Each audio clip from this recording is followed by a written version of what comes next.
Sanjay, UP ATS अब पूरे मामले की जांच करेगी। मदिया बता रही थी कि अगर घर पूछना हो तो देखिए अभी भी भीड़ लगती है, लोग पलवल से आ रहे हैं देखने के लिए।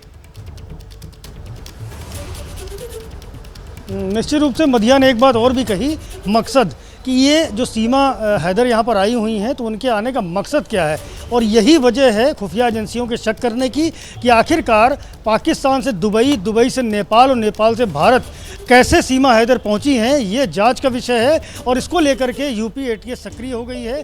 सीमा हैदर के यहाँ तक पहुंचने का कोई ना कोई जरिया, कोई ना कोई मकसद, कोई ना कोई रास्ता है, और इसी की जांच पड़ताल अब शुरू हो गई है। जो हमारे सोर्सेज बता रहे हैं उनका ये कहना है कि जिन मोबाइल नंबरों के जरिए संपर्क में सीमा रही है उनकी पड़ताल की जा रही है, क्योंकि बिना किसी के जानकारी के, किसी के मदद के सीमा 2-3 देशों से होते हुए यहाँ पहुँच जाए, ये थोड़ा मुमकिन नहीं लगता है। और इसके पीछे क्या असली मकसद है ये जानना भी जरूरी है, क्योंकि सीमा हैदर लगातार यही कह रही है कि सचिन से के साथ वो पबजी खेलती थी और पबजी खेलते खेलते उसको प्रेम हो गया, जिसके बाद वो वाजिब सवाल हैं जिनका अभी तक ये जवाब आखिर क्या होगा ये तो देखिए जब जांच इस मामले में होगी शायद तभी चीजें खुलकर सामने आए। रहिएगा आप मेरे साथ, वरुण जैन हमारे साथ बने हुए हैं। वरुण, क्योंकि खुफिया एजेंसी भी एक्टिव है, सीमा हैदर एक बड़ा प्रश्न चिन्ह अभी सभी के लिए, और जवाब आखिर क्या है, मकसद क्या है सीमा हैदर का यहां आना, शायद यही सभी जानना चाहते हैं। देखिए बिल्कुल, क्योंकि देश की सुरक्षा से जुड़ा हुआ मामला है। एटीएस के साथ साथ मैं आपको बता दूं जो सुरक्षा एजेंसीज हैं वो अब इस पड़ताल में जुटी हुई है। पूरा जो रोड मैप या रूट मैप जिसे आप कहें कि कब जो सीमा हैदर है पाकिस्तान से निकली थी, कैसे वो दुबई, दुबई से कैसे नेपाल, नेपाल में किस होटल में ठहरी थी, वहाँ के सीसीटीवी फुटेज, सचिन से उसकी पहली मुलाकात जब नेपाल के अंदर हुई थी उस दौरान किन किन लोगों ने उन्हें साथ में देखा था, किन किन लोगों के संपर्क में थी। 4 मोबाइल सीमा के पास से मिले हैं। एक टूटा हुआ मोबाइल है जो सूत्र ये बता रहे हैं कि उसके डेटा को भी रिट्रीव किया जा रहा है। कई ऐसी चीजें हैं जो कि बहुत ही ज्यादा कॉन्ट्राडिक्टरी है। आपको बताऊं जांच के दौरान ये भी पता चला है कि नेपाल में सीमा के पास मोबाइल में सिम भी थे, उसके बावजूद उसने किसी लोकल शख्स से हॉटस्पॉट लिया और उसके बाद उसने फोन पर बात की। तो आखिरकार उसने हॉटस्पॉट का इस्तेमाल क्यों किया? इतना ही नहीं, पोखरा से दिल्ली की एक टिकट मिली है, सीमा के साथ 4 लोग थे। तो आखिरकार वो कौन शख्स है जिसके लिए उसने ये दिल्ली तक की जो टिकट है वो खरीदी थी? कई ऐसी चीजें हैं जिनका जवाब जानने के बाद ही जो पूरी साजिश या फिर जो पूरी कहानी है वो बेपर्दा होगी। और इसीलिए अब मामला तो संदिग्ध है। एजेंसीज जो है जिस तरह से ये पूरा घटनाक्रम सामने आया है और जिस तरह से सीमा भारत में आई है, ये मामला तो संदिग्ध है। और वो भारत में आ जाती है। साध्वी गीतांबा तीर्थ पीठाधीश्वर हमारे साथ जुड़ी हैं। साध्वी जी, वो भारत में दाखिल हो जाती है, राम नाम का पटका पहन लेती है, तुलसी को जल देने लगती है, कहती है कि भारत से वापस नहीं जाऊंगी, हिंदू धर्म अपना लूंगी, और उधर हिंदू धर्म के मंदिरों पर हमला होने लगता है पाकिस्तान में।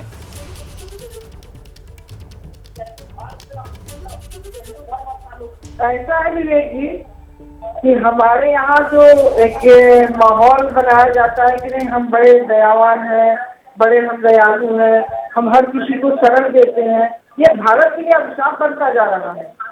हमारी समझ नहीं आ रहा है कि इतनी स्मार्ट ये महिला और पाकिस्तान से मकान बेचती है, दुबई आती है, दुबई से नेपाल आती है, नेपाल से भारत में आती है, और इसका कहीं कोई जांच नहीं हो रहा है। क्या मतलब है? ये महिला 420 है, ये महिला को हम कहीं से भी विश्वसनीय नहीं है। ये हो सकता है मोहम्मद गोली की तरह बन के आई हो, जैसे हमारे पृथ्वीराज चौहान के साथ चल हुआ था, उस तरह से हमारे भारत में घुसी है। इसका तो एक एक चीज का जांच होना चाहिए। जितना आसानी से बता दे रही है इतनी आसानी तो है नहीं। और जाकर बच्चों को लेकर के कहीं भी घूमना, ये हमदर्दी का नाटक बनाना, हमें तो ये हर तरह से संदिग्ध ही लग रही है।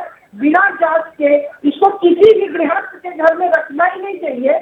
और जिनसे ये पबजी खेल करके दोस्ती की है, अब उस हमारे समझ में उस व्यक्ति के पास ऐसा क्या है कि वहाँ आकर इसलिए ये बस खाली हमदर्दी का। यानी साध्वी गीतांबा जी, आपकी बात को अगर समझा जाए तो आपको लगता है कि इसके पीछे कोई सोची समझी साजिश है और उसी के तहत ये सब कुछ हुआ है।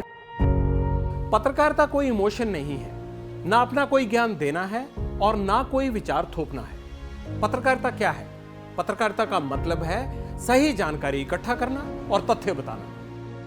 पत्रकारिता आज जितने महत्वपूर्ण दौर में है शायद पहले नहीं थी। इस दौर से निकलने के लिए सिर्फ सच दिखाने की जरूरत है, वो सच जो आपके हित को आगे रखे। इसलिए अब रात 9 बजे प्राइम टाइम नहीं होगा, ये आपका टाइम है। जगविंदर पटियाल के साथ देखिए पब्लिक इंटरेस्ट 17 जुलाई से सोमवार से शुक्रवार रात 9 बजे सिर्फ एबीपी न्यूज पर। एबीपी न्यूज आपको रखे आगे।